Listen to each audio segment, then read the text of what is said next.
Hi friends, I'm Phil and I'm a poet just like you. You know the feeling you get when you learn something new? It's amazing, right? I'm not talking about the studying part, the listening really hard part, the reading and trying desperately to understand part. Sometimes we have to go through all of that, and that part can be really hard.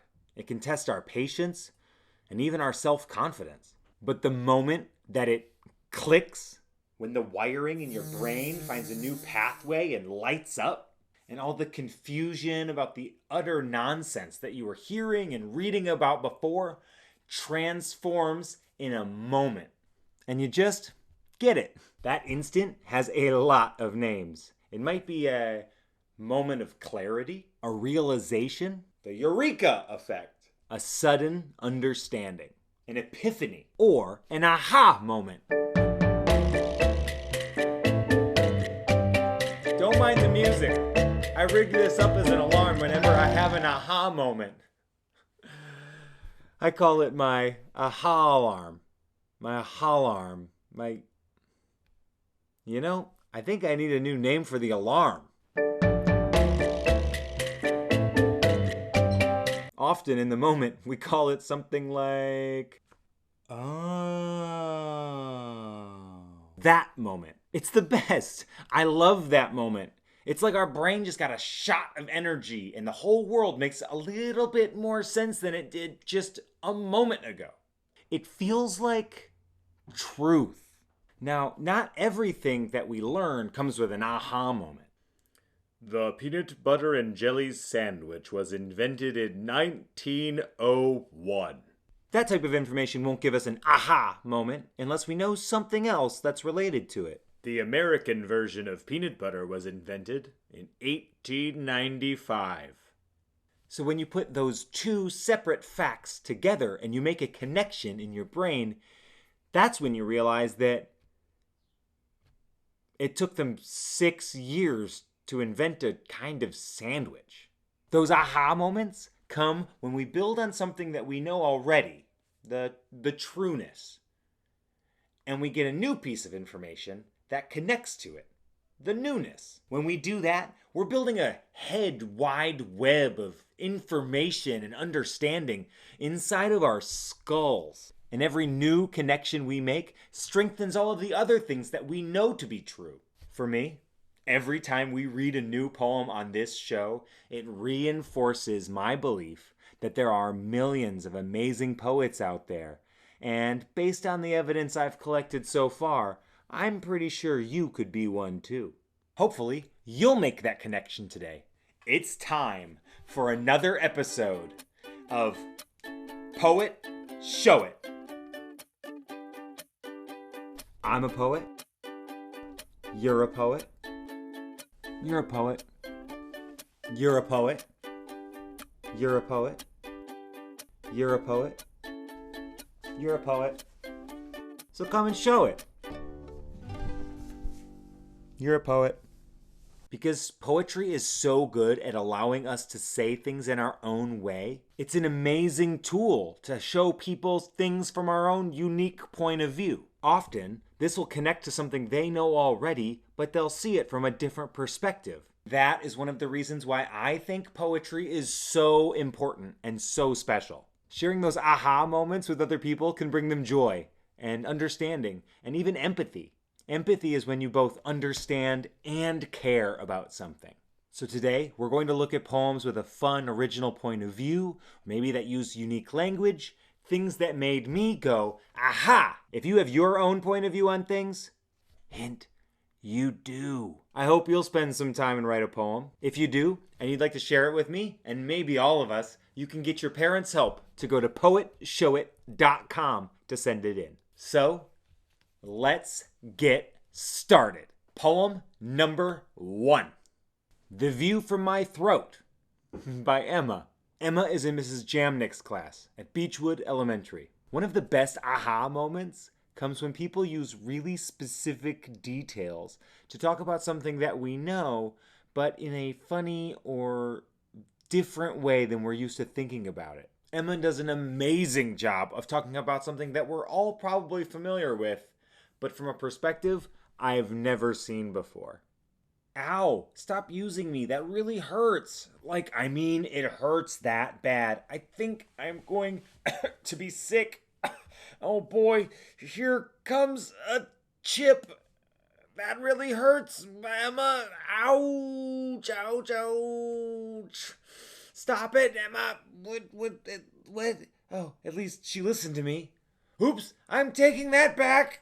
I hate when Emma goes to parties. What an incredible poem. I have absolutely eaten chips that were a little too sharp and a little too salty and hurt my throat before, but I have never thought about it from that point of view.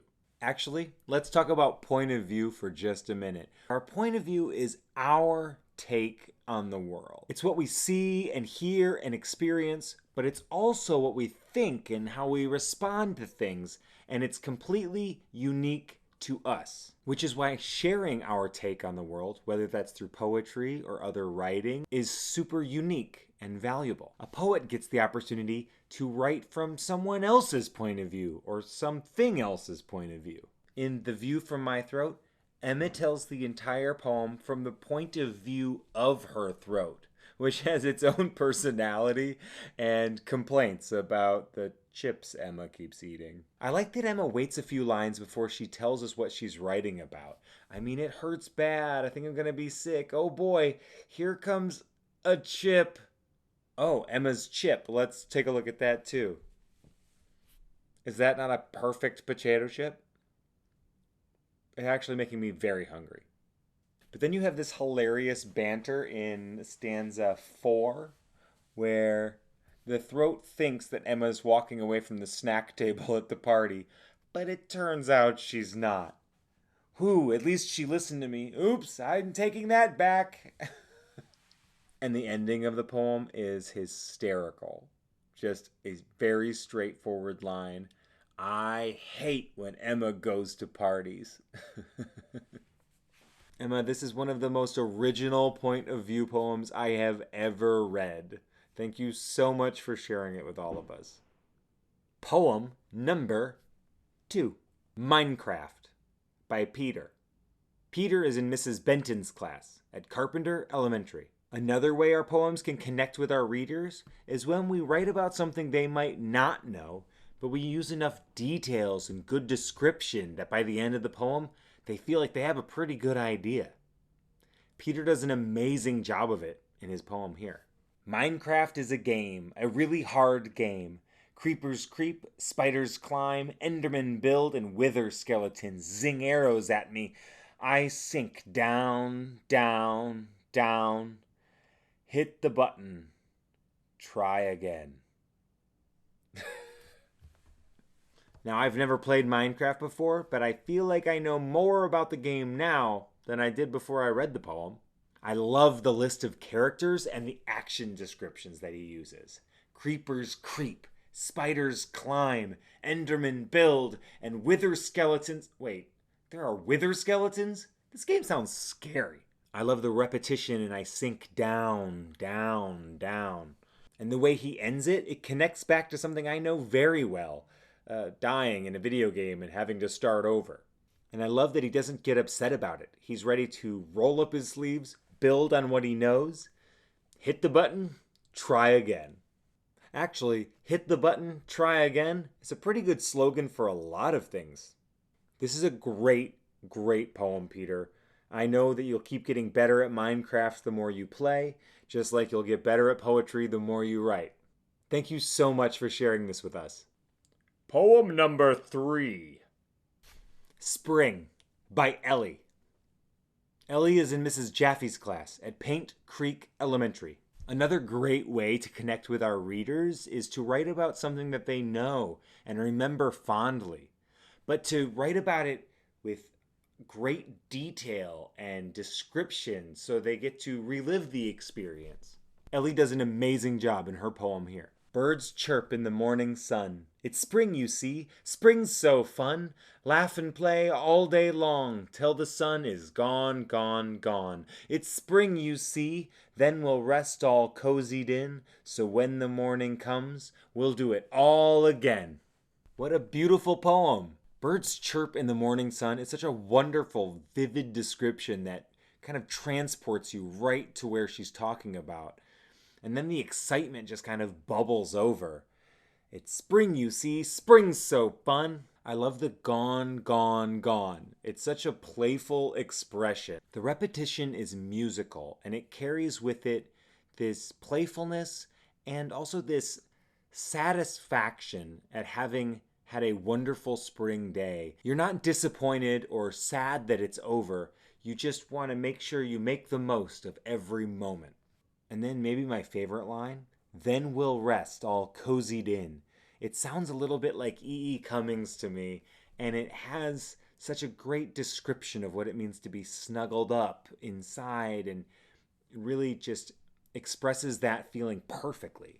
What an amazing poem, Ellie. Thank you so much for sharing it with all of us. Poem number 4. An Overactive Imagination by Caitlin. Caitlin is in Mrs. Doig's class at Stadium Drive Elementary. This last poem is an amazing example of bringing the trueness and the newness we were talking about at the beginning. I look down the basement stairs that always make me real scared. I saw a creature of some sort, and then poof! It was gone. Oh man, I'm a little scared. I can absolutely relate to this story. I remember being a little bit nervous about going down to our basement steps when I was a kid. And even now, if I have to go to the garage at night, ugh. But look at this poem. The artfulness of the way she drew the words out to enhance their meaning. I love the down, the stairs, the way she drew the stairs. The fact that scared is shaky in yellow marker. The poof is absolutely perfect. And all of these elements point back to the title of the poem too, an overactive imagination. Caitlin puts her overactive imagination on full display. And the picture is so good. But I've got to ask you a question. If we're looking at Caitlin from the bottom of the basement stairs, then what's our point of view? Thank you so much for freaking me out and for sharing this amazing poem, Caitlin. And thanks to you all for connecting with me and with all of these amazing poets today. We got to deal with Emma's addictive chip eating, run from wither skeletons slinging arrows at us, get all cozied in on a spring evening, and bravely look down the basement stairs. I hope you'll use your poetry skills to pass on some aha moments of your own. And if you do, and you'd like to share them with me, ask for your parents' help to go to poetshowit.com to send them in. From the Poetry Workshop, I'm Phil. I'll see you next time, and until then, keep writing.